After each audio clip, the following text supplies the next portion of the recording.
Welcome to the Foundry by Forge College. In our Smart Contract Security Audit capstone, our last explainer was all about scenario analysis and risk prioritization.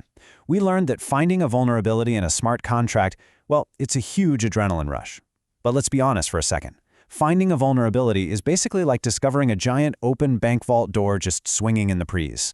It's alarming, sure, but simply pointing at the open door doesn't exactly secure the funds inside, right?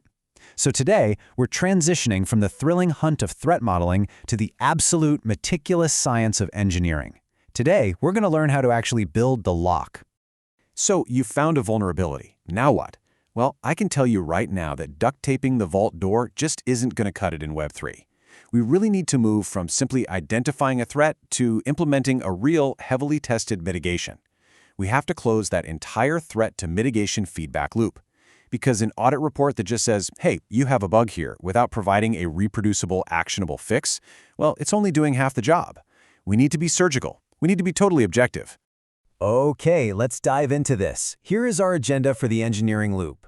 Number 1, map risks to controls. Number 2, minimal code patches. Number 3, validating mitigations. 4, documenting residual risk. And finally, number 5, test reproducibility. Step 1. Map risks to controls.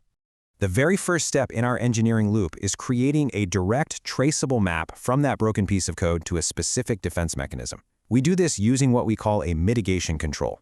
In simple terms, this is the precise architectural fix that stops an exploit dead in its tracks. It's a specific code change, maybe a configuration tweak, or an operational process that measurably drops the threat level. So if you have a risk labeled R001, your mitigation needs to target R001 directly. No vague fixes allowed.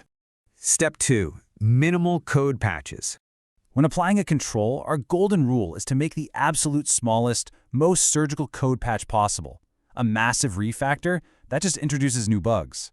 Think of it kind of like a nightclub. Vulnerable code is like a public withdraw function with zero access control. Basically, anyone can just wander right into the VIP section and take the venue's money. When we apply a minimal patch, we aren't rebuilding the entire nightclub, we just hire a bouncer. By adding an only owner modifier, we are actively checking IDs at the door. If you aren't the owner, your transaction just reverts. It's one tiny addition, but it completely changes the entire authorization flow. Step 3. Validating mitigations. And this brilliantly illustrates why you can't just trust the bouncer because he looks tough. As you'd quickly learn in the advanced modules at Forge College, you have to actively try to kick the door down again by throwing your original exploit script right back against the patched contract. This mechanical patent log provides us with objective proof. We're comparing baseline metrics to post-patch metrics here. Look at the exploit success row. It goes from true all the way to false. The transaction reverts. And the tokens drained? That goes from 10,000 down to a beautiful, mathematically perfect 0. Just look at that visual drop. Honestly, there is nothing more satisfying in security engineering than watching the exploit impact drop entirely to 0. It isn't just a theory anymore. You're not just guessing that the patch works. You have objective, simulated proof that the mitigation behaves exactly as intended under the exact same adversarial conditions. Step 4. Documenting residual risk. Okay, so we installed a new lock, our bouncer is standing at the door, and the vault is secure from our initial attack. But we still have to ask the question, do the vault's hinges still look a little bit rusty? This is what we call residual risk. It's the remaining exposure that exists even after your mitigation is live. I mean, what if the bouncer's own keys get stolen? Our mitigation assumes that the owner wallet won't be compromised. That assumption itself? Yeah, that's residual risk. Now, what's really interesting about this slide is how we handle those rusty hinges. We don't just point them out and walk away, we prescribe actionable follow-up items. If we're relying on a single owner wallet, well, we're going to recommend multi-signature requirements so a single leaked key doesn't completely doom the protocol. We might suggest monitoring alerts for weird transfer patterns, or maybe setting up governance time logs.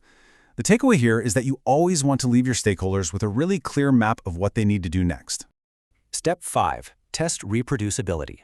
So the crucial point is this. In the world of engineering, if someone else can't replicate your results basically don't exist. Another engineer needs to be able to take your exact code and see the exact same logs. You want to package your mitigation so perfectly that a reviewer can grab a fresh clone of the repository, locate the minimal code def, run the isolated test commands, and verify the log lines, all in under 15 minutes. The baseline fails, the patch succeeds. Boom, done. I want to leave you with this thought. If the improvement is marginal, Assess whether the mitigation addresses the root cause or merely raises the attack cost. A weak fix just makes the hacker work a tiny bit harder. Maybe it slows them down by a few seconds or something. But a true engineering mitigation completely closes the loop. It addresses the architectural root cause and fundamentally strips away the exploitation of the smart contract. We stopped in access control bypass today with just a simple modifier, but in Web3, roles and privileges get incredibly complex. So are your access controls truly leak-proof? In our next explainer, we are going to dive really deep into systematic access control testing, role matrices, and the patterns that hackers use to exploit misconfigured permissions.